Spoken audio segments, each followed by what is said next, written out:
Welcome to the Counselling Tutor Podcast, the must-listen-to podcast for students of counselling and psychotherapy.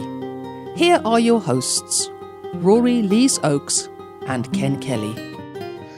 Hello and welcome to episode 55 of the Counselling Tutor Podcast with me, Rory Lees-Oakes, and with me is my fellow phenomenologist, Mr. Ken Kelly. How are you doing, Ken? I'm doing exceptionally well. Glad to be here. Glad of the topic we're looking at today. There's kind of a theme that runs through today's episode of equality, diversity, and we're going to be kicking off and we're going to be speaking about autonomy and independence.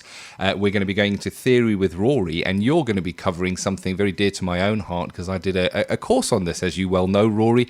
In fact, I was given the contact for this course by your good self, and that's the seven-eyed model of supervision. What can we expect to hear from that, Rory?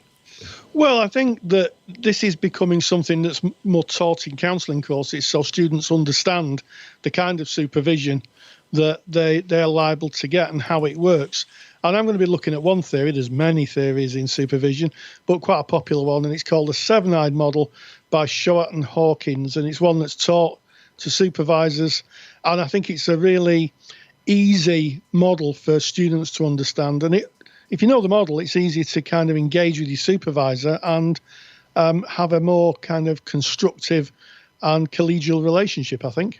I like it. And I saw a on a television program, a psychological experiment that was run, Rory, where they had two groups of people. So it was a split test of people watching a film. And to one group of people, they told them what the outcome was, what the twist was at the end of the film. And they didn't tell group A. So they told this to group B. And then afterwards, they measured their enjoyment levels with a questionnaire. And it was interesting to find out that the group that actually knew the outcome actually enjoyed the film more, and you would think it would be the other way around, but that was the outcome of the experiment. And I know that I'm going to enjoy theory with Rory more because I know what's coming because I've looked at that seven-eyed model. So there's my link. And then moving on, we're going to be looking at race and culture, and we're going to be debating that as we go out in today's episode. So definitely that theme of equality, of diversity. And we kick off with a Facebook comment that come in, Rory, that you're going to share with us.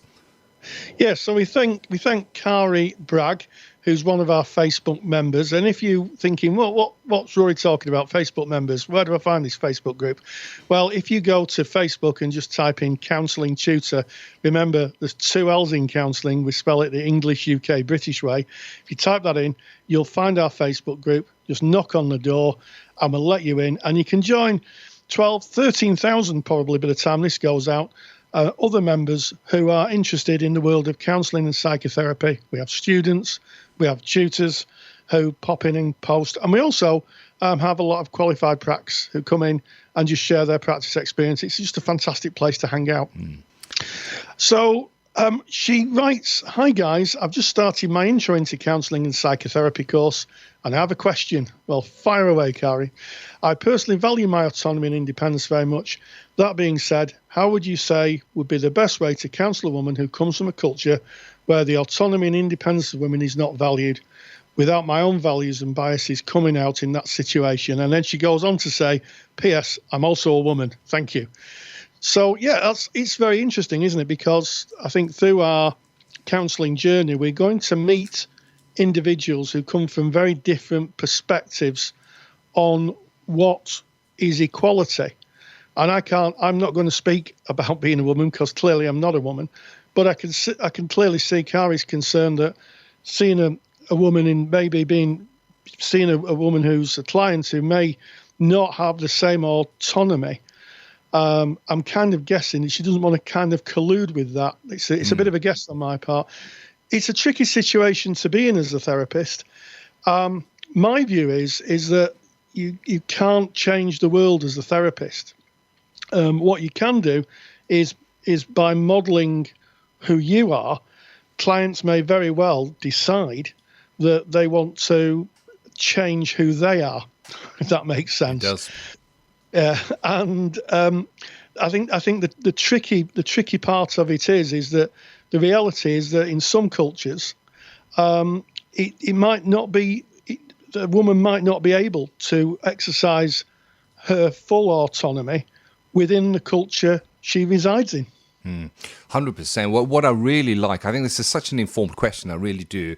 And what I like is that the question says, I don't want my own self, my own biases, my own influences to come out in this. And I think that's the key for me, in that it's about looking to self, because there's evidence out there that there is not equality between men and women, and you can see that in the pay scales, and it's reported in the news, and there is the come on, we need to do something about this, but it's taking decades. This debate has been going on for a very long time, yet it still remains that certainly in the workplace and pay scales there is inequality, and that is external to self. We need to look internally, as the question kind of informs us, who are we, and look at our own culture, our own heritage, our own family, our own background, what has led us to the point we're at, and be mindful that doesn't, I guess, come out in our counselling relationship. Well, I guess it's going to inform our counselling relationship at some level, but us understanding ourselves, we can not bring those biases in, I guess. Yeah, absolutely. And one of the things I can reflect on is that, like a lot of counselling courses, and being a man in a counselling course, I am in a minority, and I'm not complaining about that, but it seems to be a fact that there tends to be more women who train to be counsellors than men, certainly in my experience of being trained and also being a trainer for over a decade. And what I would say, I was surprised about some of the peers on my course, and certainly some of the students who I taught, female students that I taught, women, was that they realised that maybe they didn't have the autonomy they thought they had. Yeah. As they went through the arc of the course, they said, actually, I thought I was kind of in an equal world and had equality. And actually, now that I've kind of studied this stuff, I'm beginning to believe that maybe I need to kind of push that along a little bit more. I think it's an interesting time, and it's a great question. I think it's a question of this time, because if we look back at the roots of talking therapies, they are male dominated. They just are. You've got Freud, you've got it just is how it's gone forward. But today we have some really good, strong female voices coming out in counselling and being heard, and I recognise that as a sign of these times. And I think this is a great question to be asking, something to be debating. And of course, if you want to join in with this debate, you can do so. Rory gave you the link to how to find our Facebook group. Get on the Facebook group and let's get some more out of this conversation, because I don't think this is over, and I think we're still going to be talking about this in 5 years' time, Rory. I do, and I'll leave you with this little thought. I'm going to give you the name of someone, Laura Perls. And very few people probably know who Laura Perls was, but actually she was the wife of Fritz Perls, who invented Gestalt. It's going to be a lecture I'm going to be giving in a week's time on the basics and principles of Gestalt. But here's the thing: it was her that invented it. Wow. She invented it. They were in South Africa. They'd escaped from the Holocaust. They were people of Jewish heritage, and they'd escaped during the Second World War from the Nazis, and they settled in South Africa. But all the evidence points to the fact that it was actually his wife that invented the therapy, but Fritz kind of took the credit for it. I'm sure there's going to be lots of Gestaltists out there going, no, that's not true. But if you look at the history, there's a very strong indication. And also in Roger's history as well, there's quite a few female, there's quite a few women in person-centered therapy who never got a mention. Jessie Taft is one of them. Very few people know who Jessie Taft was, but she actually founded the bases of social work practice. Wow. And she informed Roger's work when he was at the Rochester Children's School, where he kind of moved away from psychoanalysis to develop person-centered theory. But there you go. Very quiet voices in the world of counselling and psychotherapy. They need to be louder. Yeah, and I think that those voices are there, and maybe it was as a sign of the times that maybe, as you mentioned with Gestalt, that it came out from the husband rather than the wife. And I wonder if it had been her voice that was heard, whether it would have been taken as seriously at that time in history. It's interesting. What a great debate! What a great question! I really appreciate that. Yes, thanks, Kari. And if you've got a question you want to asking on the podcast, why don't you just put it into the Facebook page and say, Rory, Rory and Ken, I've got a question here. Any chance you can talk about it in the podcast? And if we can, we will. We most certainly will. So, moving on, theory with Rory, we're going to be looking at the seven-eyed model of supervision. Now, supervision, I mean, I'm thinking now we kind of specifically while we're studying, there's an ethical obligation to do a certain amount of hours of supervision. So often we hear in the Facebook group conversations, what should I take to supervision? How should I use supervision? And I think understanding the different models of supervision can kind of inform what a supervisor might be looking at, where a supervisor may look, and it can kind of inform what we might take in, Rory. Absolutely. It's about having a common language and about being able to understand where your supervisor's coming from, where you're coming from, to be able to work more kind of collegially, in a better cooperation. And it might surprise some people, but supervision's a relatively new profession. I can remember in the 80s talking to a therapist and never went to supervision. They had what they called the counselling movement, where they would take their casework to a peer and talk it through. And it's only really since the 1980s, middle 80s, where supervision has become a discipline within counselling and psychotherapy. Can you believe that, Ken? It's interesting, and you know, the BACP ethical framework was updated just last year at the time of us making this podcast, and we have got those requirements for a student counsellor with regard to supervision. But if you look at a qualified counsellor and the requirements for supervision, it suggests regularly. But I guess you've got to take what regularly means to you. So still, it's a little flimsy, and it's just interesting because I just find supervision so very beneficial to myself.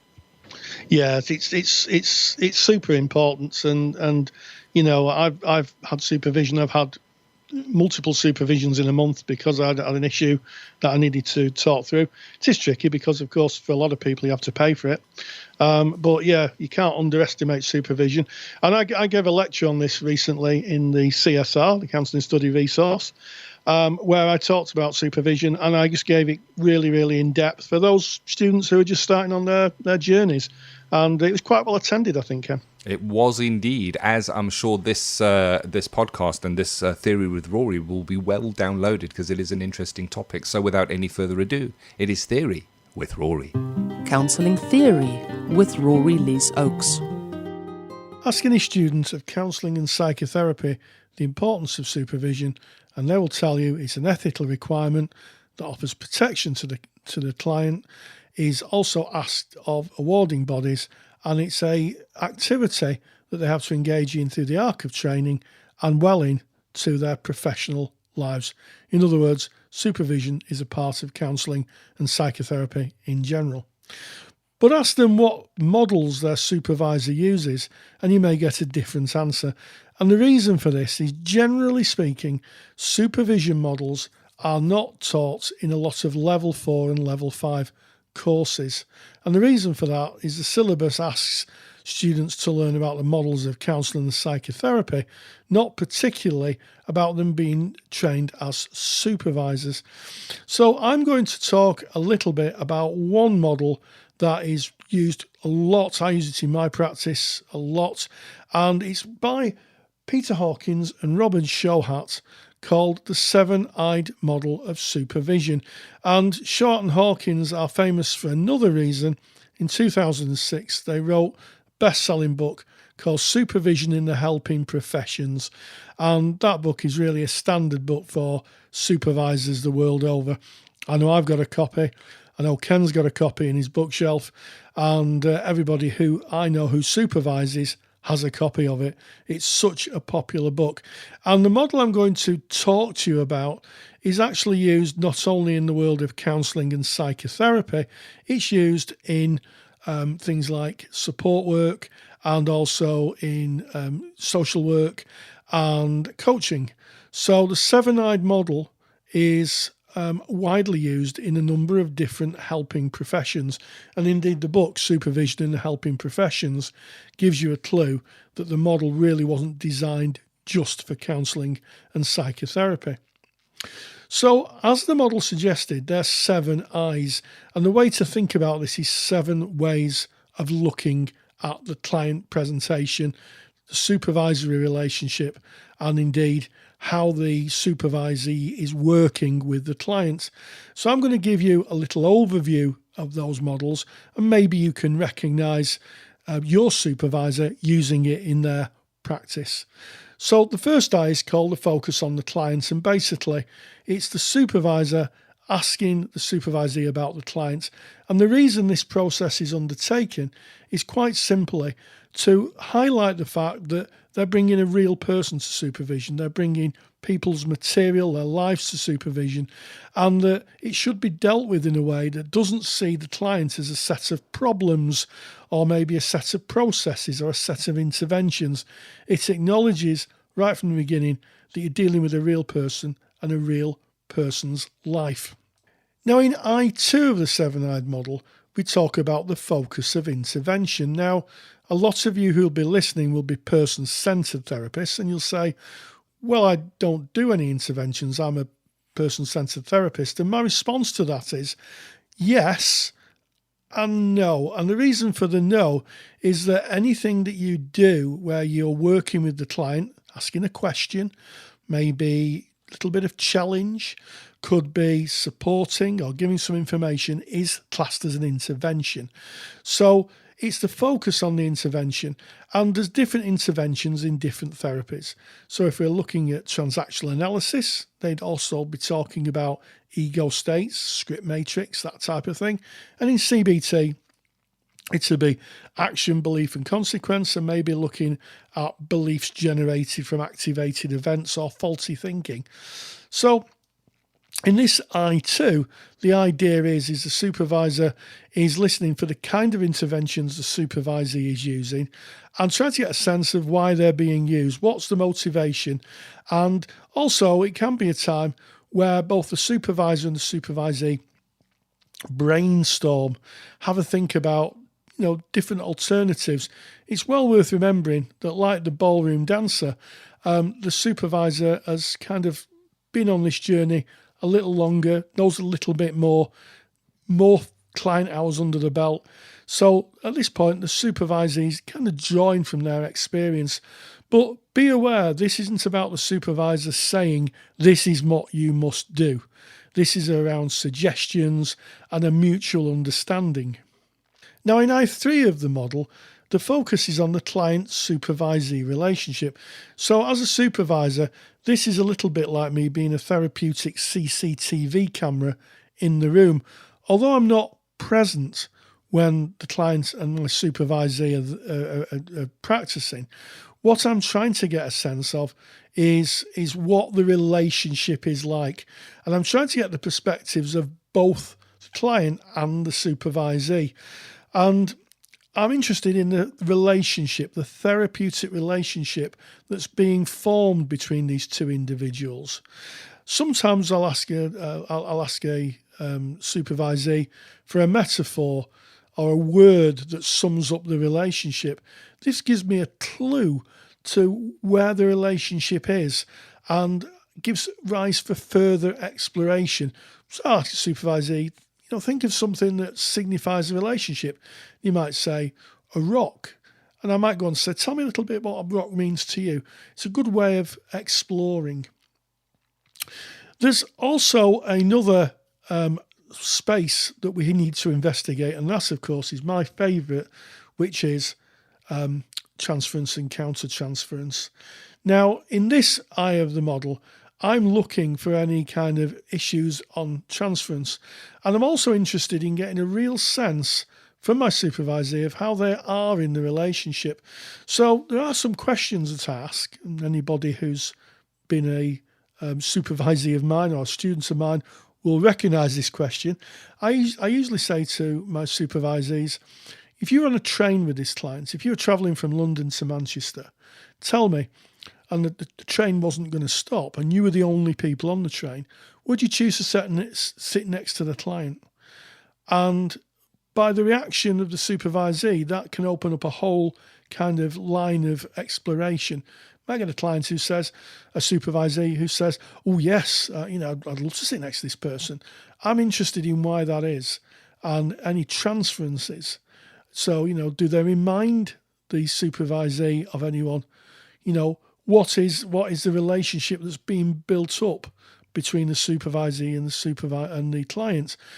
It can give a lot of depth and a lot of shared understanding, in my view, of what goes on in the relationship in the room. I'm also interested in countertransference. So it might be that the client is reacting in a way that you're not quite sure about. And that does happen. And it might be that the client is reacting to your transference. So I'll give you an example. A client who says very timidly, "Is it all right if I put my cup on the table?" And the therapist or my supervisee says, "Oh, of course it is. That's what it's there for." Could be that in that slight arc of time, what happens is the client goes into a child place and the therapist goes into a kind of parent place, and it unbalances the relationship. And from there on in, the client comes from like a very much a child place. And that can have the effect of the therapist acting like a parent, and back and forth it goes. So if I can see that in a relationship, there's a chance to counterbalance it and perhaps help the supervisee back to the adult. I'll give you an example from my teaching a few years ago, and it is a good few years ago. I had a student who was terrified. The word terrified was used of a client who was not a terrifying person by all accounts, didn't do anything either, covertly or overtly to frighten her, but she was scared of him. And she'd taken it to supervision. She couldn't get a handle on it whatsoever. So as a consequence, she brought it to a case discussion meeting. And we were chatting generally about things that we look for transference, such as, is it someone that you knew? Is it someone the client looked like someone, talk like someone, sound like somebody, wears the same clothes, had the same height, anything? And there's nothing at all. And then I just said, what does the client smell like? And I remember the person sitting bolt upright in the chair and going, that's it. And the client used a deodorant, and the smell reminded my learner, student, of someone who wasn't very nice in their past. And that's a bit of an understatement. And what happened is she'd gone into transference. She'd subconsciously seen him as this really horrible person. And what was happening was that then she was projecting that onto the client. Subconsciously, she wasn't actively being nasty to them, but she was withdrawing from the relationship. And as a consequence of that, the client was wanting more, became a bit unbalanced. So once we looked at that and acknowledged it, then she could be more open in the relationship. And as a consequence of that, the client could be more open in the relationship. So that's the supervision side, looking at transference and counter-transference. In I4, the focus is on the supervisee, and I'm really kind of looking about how the supervisee is emotionally coping with the work, and also any kind of parallel process. So there are two types of parallel process, and I'm going to speak about one that's in this particular eye of the model, and that is where the supervisee is kind of gets stuck because her and the client are going through the same process. And this can sometimes happen where a client is going through a divorce and the supervisee is going through a divorce. And they come to a place where the supervisee can't separate their own emotions from the client's. Becomes very murky, comes with a bit of a transferential mire. And also thinking about any kind of pressures that the client might be putting on to the therapist. So in terms of, clients sometimes say, well, you're going to cure me. And I've told everybody that once I've seen you, I'm going to be fine again. No pressure there, really, is there? So that's the kind of focus on the supervisee. And also, I'll be looking out maybe if I heard that the supervisee wanted to change the client for their own reasons rather than the client's. So this is very much on the supervisee's own process, me focusing on that. I7, focus on the wider context. So the wider context is anything that extends outside the therapy room.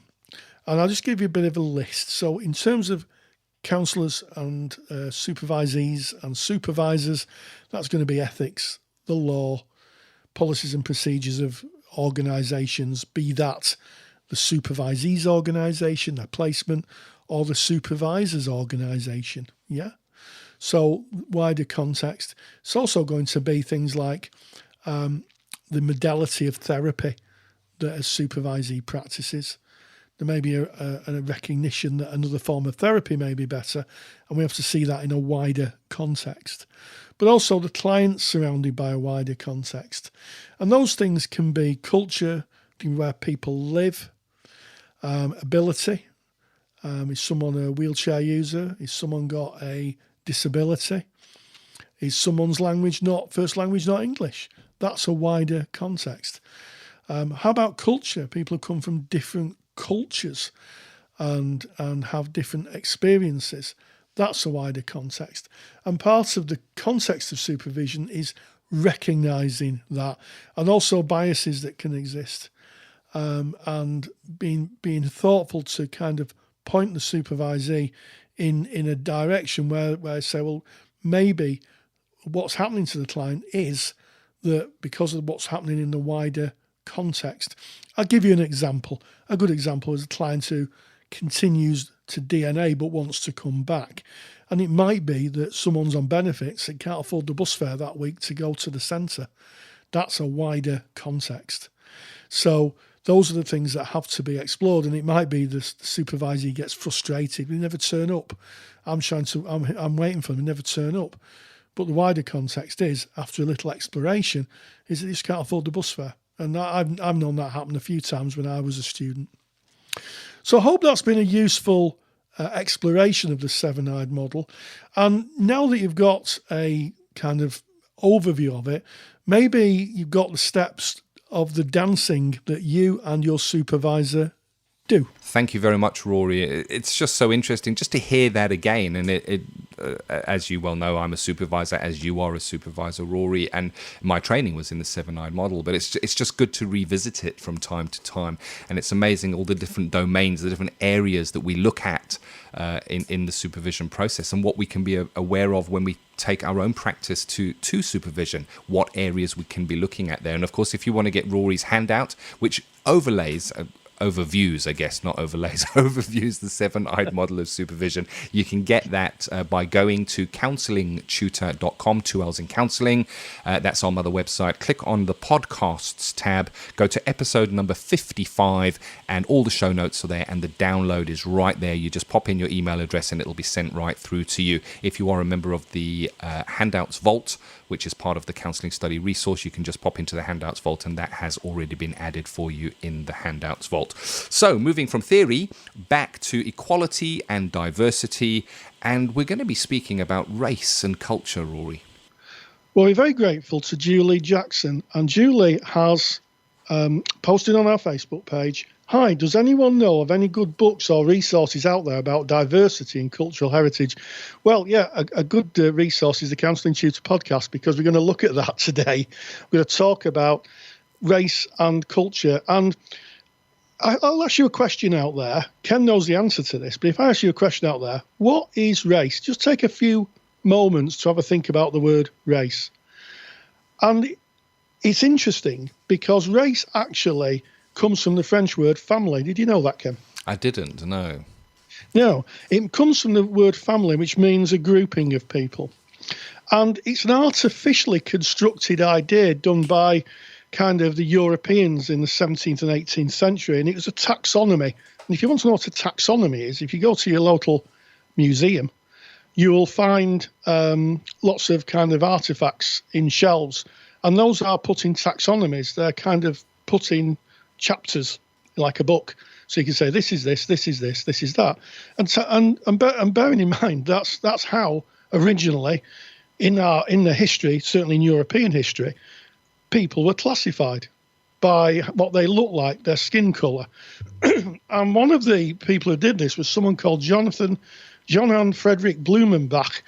And I'm going to tell you what he wrote. Now, bearing in mind that basically this is kind of thing was prevalent in the 17th century, not acceptable today at any level, but he broke people down into these categories. Okay, and some of these are quite hard to hear, I have to say. Quite hard to say, if I'm honest. Caucasian or the white race, Mongolian or the yellow race, including East Asians and some Central Asians, Malaysian or the brown race, including Southeastern Asians and Pacific Islanders, Ethiopian or the black race, including sub-Saharan Africans, and American or the red race, including American Indians. Now, nowadays, that would be a totally unacceptable way of categorizing people, wouldn't it? It definitely. I mean, you're basically putting a label on somebody, and a really simplistic color label as well, not looking at the depth of the person themselves, but seeing an outside appearance. Yeah, absolutely. And when we talk of race, I mean, up till the Equality Act in 2010, there was no legal definition of race. There was no legal definition. I'm not quite sure if there is a legal definition in the UK still, because it's basically, and I'm going to be honest, it's a nonsense. It's a taxonomy. It's a way of labelling people, and it's kind of goes back hundreds of years. We now really talk about culture, and people's culture, and culture is a completely different thing. So to finish off on race, yes, we can find out where people's heritage originated from. You can go and get yourself a DNA test and discover that your ancestors may have come from, I don't know, France, Germany, Ethiopia, Australia, etc., etc. But a race as a construct really is pretty redundant. Culture, however, is what we inherit from our ancestors, and then how we build that into our lives. And sometimes we can get culture and how we look can be confusing. And I'm going to share something about my life, about how people get really confused with something really, really simple. Christmas dinner, Ken. I go, and my family every year go, and we have a curry for Christmas dinner. On the 25th of December, we sit down to a splendid feast of spicy delights. Why not indeed? But if I tell people that, people sometimes looked astonished. They say, really? Don't you have like a turkey and sprouts? And no, we don't do that. We go and have a curry.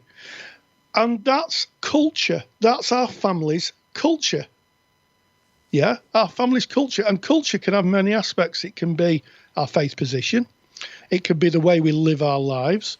It could be social constructs, like as we spoke about earlier in the podcast, about women's roles in certain societies. It's very, very wide. So that is the difference between race and culture. And those are the facts, Ken. I like them. And as you were speaking about race, I was thinking of an anthropologist. He studied anthropology at Witwatersrand University in Southern Africa, and his name is Johnny Clegg. And he left becoming a lecturer to become a pop star. And he's very well known in South Africa. And he's just actually finished, at the time of making this recording, a world tour. And one of his songs is called The Scatterlings of Africa. And the song is written about, if you trace it back far enough, it doesn't go to Europe or Germany. It all goes back to Africa. There is one root. And that's the interesting thing. We all started in the same place, and through evolution changed in appearance and the way that our bodies adapted because of the environments that we lived in. But at the core, all the same. And when you're relating that to culture, I've got a really nice handout that we'll put in the show notes. So if you want this handout, it's counsellingtutor.com, podcast tab, episode number 55, and it's called The Iceberg Concept of Culture. And it outlines what culture is, but it also mentions that you've got the primary culture, which is that part of culture that is in our awareness, and then you've got the out of awareness culture, so that we're influenced. So in awareness, you've mentioned some of them, Rory, might be your fine arts, the literature of your culture, the drama, the classical music, the popular music of this day, folk dancing, games, cookings, dress, and then out of awareness, kind of that still influences who we are culturally, notions of modesty, conceptions of what beauty is, vary from culture to culture. So this is a really interesting document to inform self. I found it really interesting. So we'll pop that in the show notes of today. Yeah. So, have a listen to this again. There's quite a lot of information in this podcast, but it is really useful. And what I would say, one real plea is, if someone's heritage does come up, don't shy away from it. I think there can be a tendency for people to think, I might offend somebody. But I think that if you come from a place of honesty and inquiry and be very kind of respectful, then most people will respond to that. And I will give you an example. I used to work as a support worker near Prestwich, which is a large Jewish area, and there they have a shop that sells bagels, and not trying to stereotype Jewish people, but I used to go and get my bagels. They were the best. State Fair, if you're ever in Prestwich, buy State Fair bagels, they're the best. And I was looking at some of the food, I had no idea, and I just picked the food up and I just asked somebody, and I just said to them, excuse me, I said, can you tell me how you'd use that? And the person told me it was respectful interchange. I learned something about their culture, the Jewish person's culture, which was really invaluable. But it's all about being respectful. That's what I would say. And we're all human at the end of the day. Like it. What a great episode as well. And it's kind of culture, diversity, heritage has woven its way through today's episode. We kicked off speaking about autonomy and independence. Then we went on to theory with Rory with the seven-eyed model of supervision. And of course, ending off with race, culture and heritage. A little bit of a debate there with some great information, definition, and of course the handouts that go. What a lovely episode, Rory. Yeah, and it is, culture and talking about diversity can feel quite uncomfortable for a new counsellor. And if I'm really honest, even going through the podcast here, I'd had to think very carefully about what I said. So I guess it affects us all, Ken. Indeed, it does. Well, that brings us to the end of episode number 55. Been good being here. Can't wait for next week. Yeah, and as always, stay grounded and stay safe. If you enjoy the topics and handouts here on the Counselling Tutor Podcast, then you will love the Counselling Study Resource. CSR was built by myself, Ken, and Rory Leesoaks to give you the support you need during your counselling studies. So get access to the world's most comprehensive collection of resources aimed at supporting you in your journey to become a counsellor. Take the stress out of your studies by visiting counsellingtutor.com/CSR. That's counsellingtutor.com/CSR. Thank you for listening to the Counselling Tutor Podcast. Find the show notes for this episode on our website at www.counsellingtutor.com.